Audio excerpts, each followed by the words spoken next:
name is Adrian Nedelec. I'm here at Mogul in Edmonton, and I'm going to do an area profile.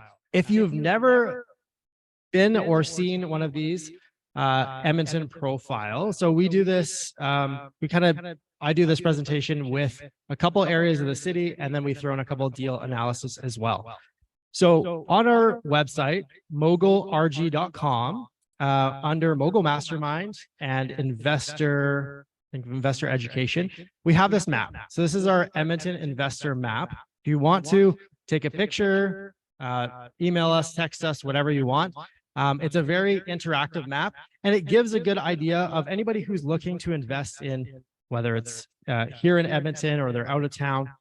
Really good information. So when you click on a specific area, what we're doing is you click on the area, it pulls up a video from YouTube. So you can click that link, it goes to our whole YouTube channel. These are what we're updating right now. And so this one was Edmonton South, for example. So back in the day, James did a presentation with Edmonton South, and we have a highlight of description, price points, areas, all those things that are kind of important as an investor. So tonight we're going to highlight the Edmonton University area. And this is obviously an overhead view of the university. Who went to the University of Alberta? His hands? There you go. There's a frat boy if I saw one. So if you ever want some stories, talk to James. So we're going to talk a little bit about the location. So our kind of border of what we call the university area or university district, it comes up on the east side of Gateway Boulevard, comes up all the way to the river, and it basically follows the whole river all the way down to pretty much the Whyte Mine. And there's a couple key areas. Obviously, the university is massive. So the University of Alberta is one of the largest universities in all of Canada. There's so many students, so many staff, people who come from out of town. There's just a ton of things going on. As Devin also highlighted from his presentation, he talked a little bit about Whyte Avenue.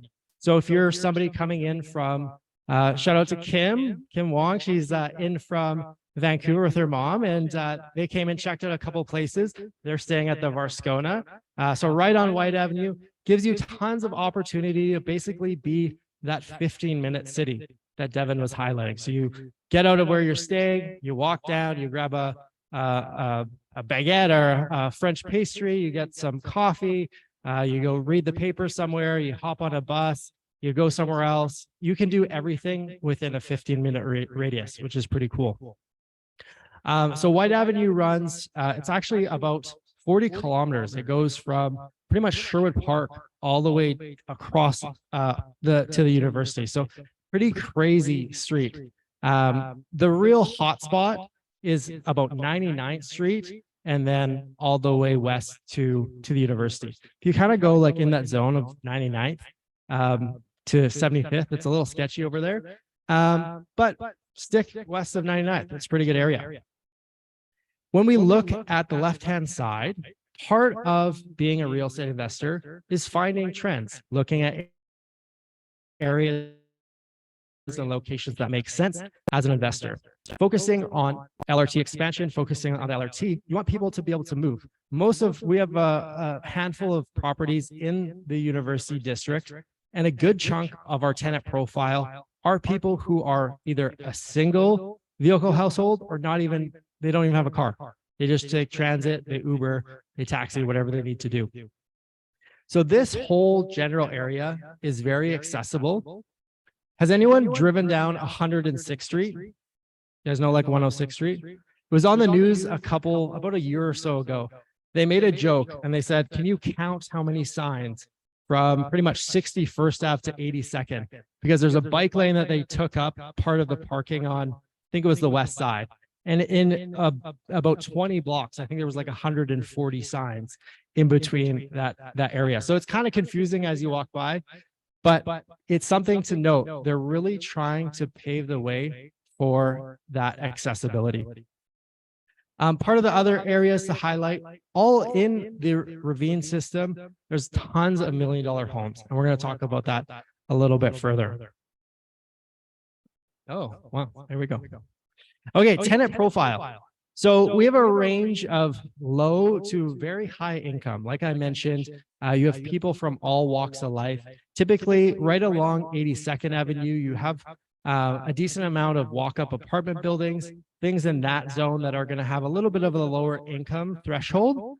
And then you have in the residential areas, you have places that are suited homes, condos. So very, very different group of individuals, very diverse demographic. We have students, young professionals, professionals. I call it the hipster type. You know, they look like they, they have like long beards and the cut, and they work at the like cool coffee shops and stuff like that. And short-term, medium-term rentals. So a ton of different types of tenant profiles. For us, Rebecca and myself, most of our tenant profiles are typically younger professionals or somebody who is in their post-secondary education. Usually it's their second degree, usually going for a master's or a doctorate or something like that.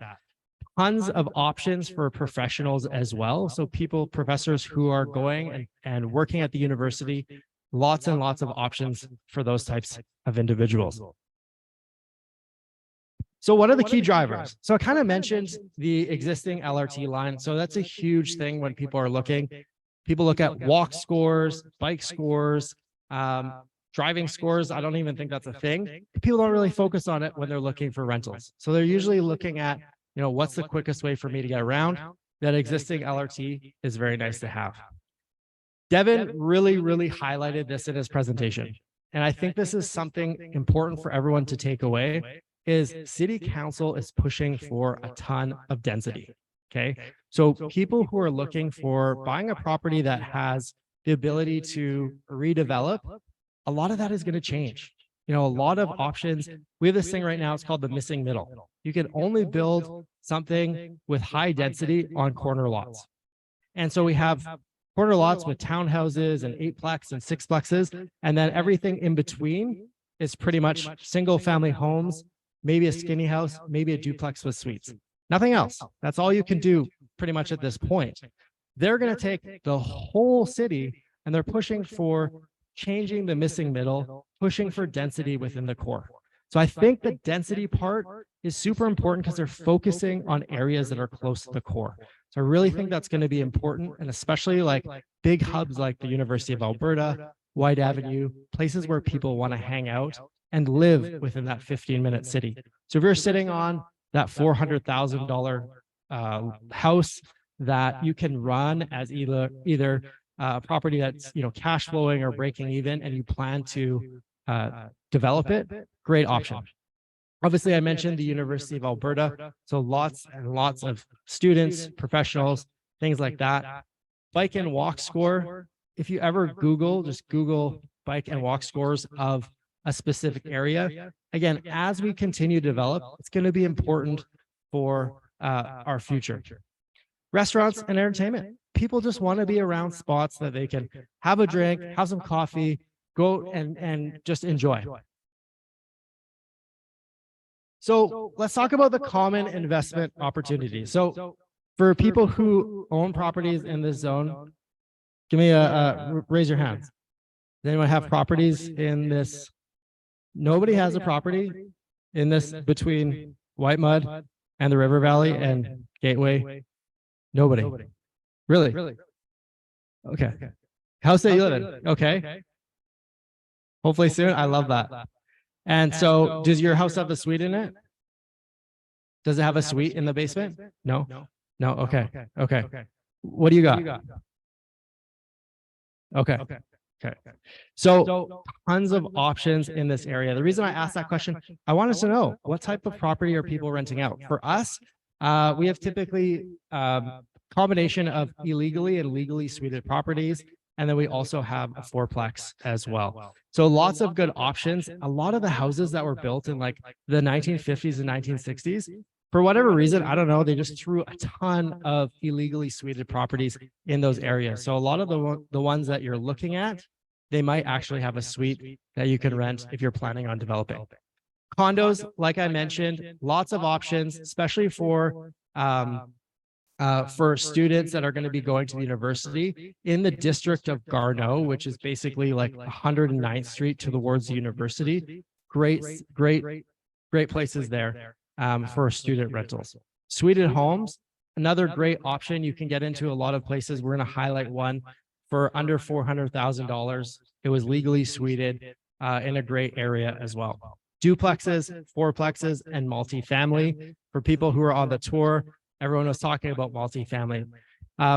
Price points and multifamily we'll get into a little bit further, but duplexes and fourplexes are very common. And being able to convert those into legally suited and refinancing, the BRRRR option tends to be quite popular.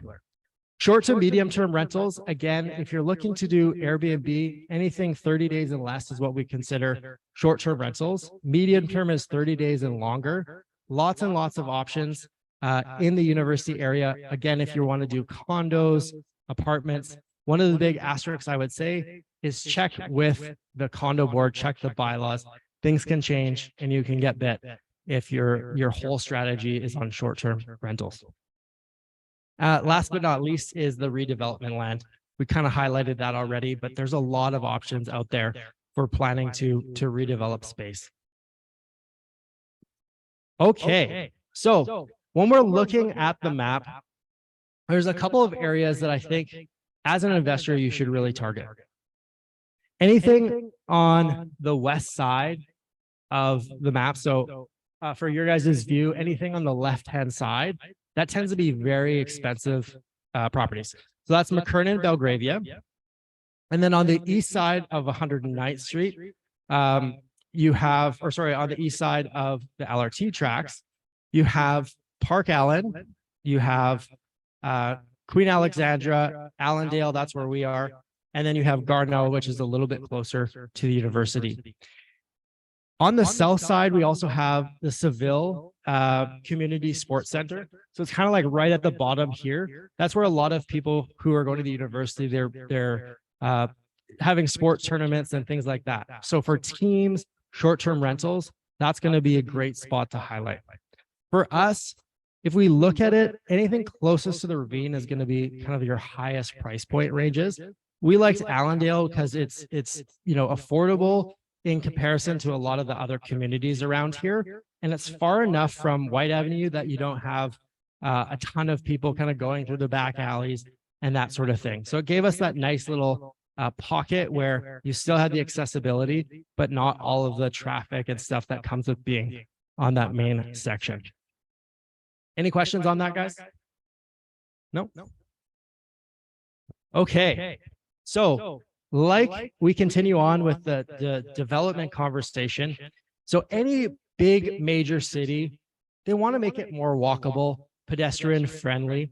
And so they're going through a Whyte Ave redesign. It's been talked about for the last year. And one of the biggest things that we're looking at is basically changing. There's a bunch of all the green spots, that's city-owned land. Okay. And so when we're looking at that, they're going to change it and they have a couple design items. So I would highlight you guys to go into the Edmonton website, check it out. I think there's voting that's still on for public. So if you guys have any ideas, you can definitely look at that.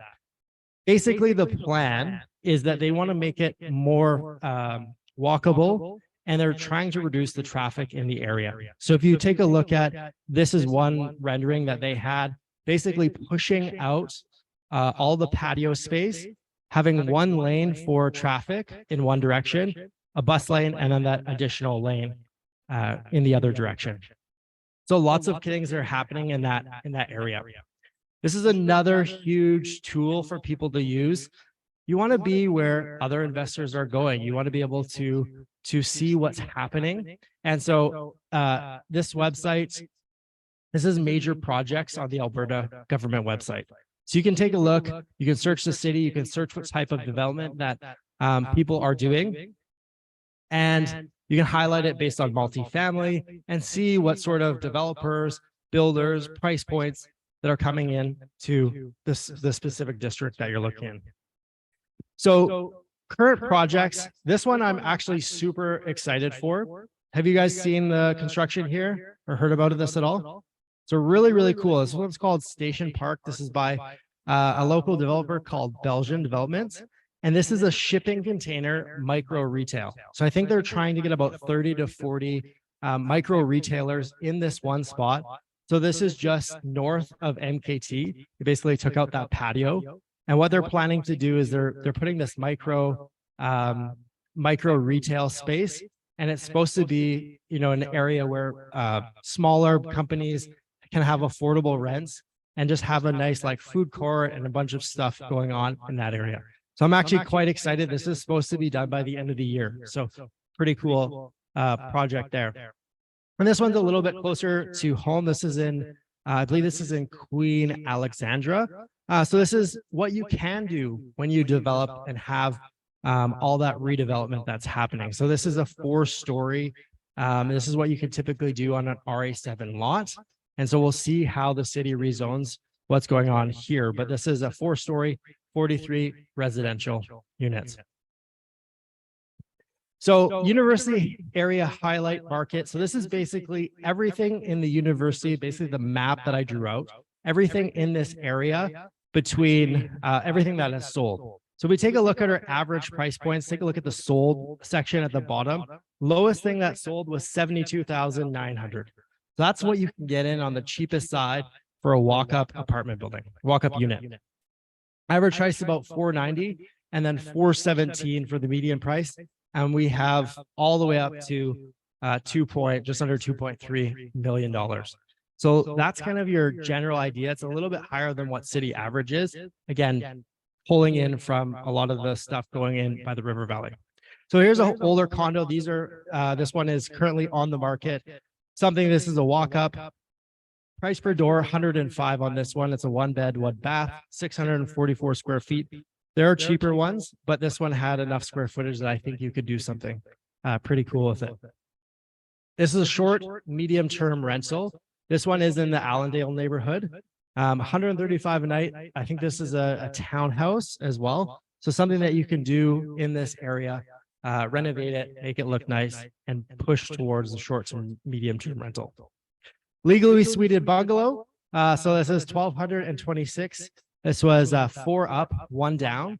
So these are the options that you can get. This is the one I highlighted earlier. So purchase price $395. So this is a grandfathered in legal suite. So in about 2018, 2019, what they ended up doing was saying, if you don't get it legalized now, you're going to have a second heating source. So they were able to grandfather this in with 1 heating source. So something to note, you don't have controls for both up and down, but you can get in at typically a little bit of a cheaper price point and your rents don't suffer too much. This one had 1,500 up and 1,050 down. And then this is a older walk-up. This is right in the Garneau neighborhood. So when we talk about multifamily, we typically talk about cap rates. This one was a 12 unit, sold for 1.825. When we look at the multi, we typically want to see what our suite mix is. And when we run the numbers, we usually look at cap rate. Typically in the university area, because vacancy rates are so much lower, demand is high, our cap rates are compressed in comparison to other parts of the city. So this one was about 4.26. So case study, development land. So this is another option. This is currently on the market. This is something that you can pick up. Right now, it's already rezoned 1.7. For that, you just want me to exit that?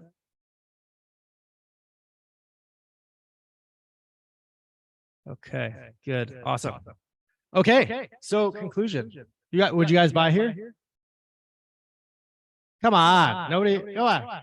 That's sold. All right. So the Edmonton University District and surrounding area is arguably kind of the heart of the city. A lot of people talk about downtown as being the heart, but really we're pushing for that in the ICE district. It's just not there. There's safety concerns. Marvin the Meatball hasn't done his job yet and push it forward. If anyone remembers Devin's presentation from last time, it's what the city of Edmonton has pushed forward as their kind of mascot. numerous investment options. So if you're looking for being specific towards a location, I think it's an awesome option. Key drivers, talked a lot about the LRT, talked a little about the university, everything going on Whyte Avenue area, and it's a huge push for density. So if you can find a lot that's typically on the larger side, anything 44 feet wide and up, I think it's going to be a good buy for the medium to long term. And I think buy and hold, just a great option in the area, and you can really cash flow these properties if you get creative. That's it for me. Thanks so much.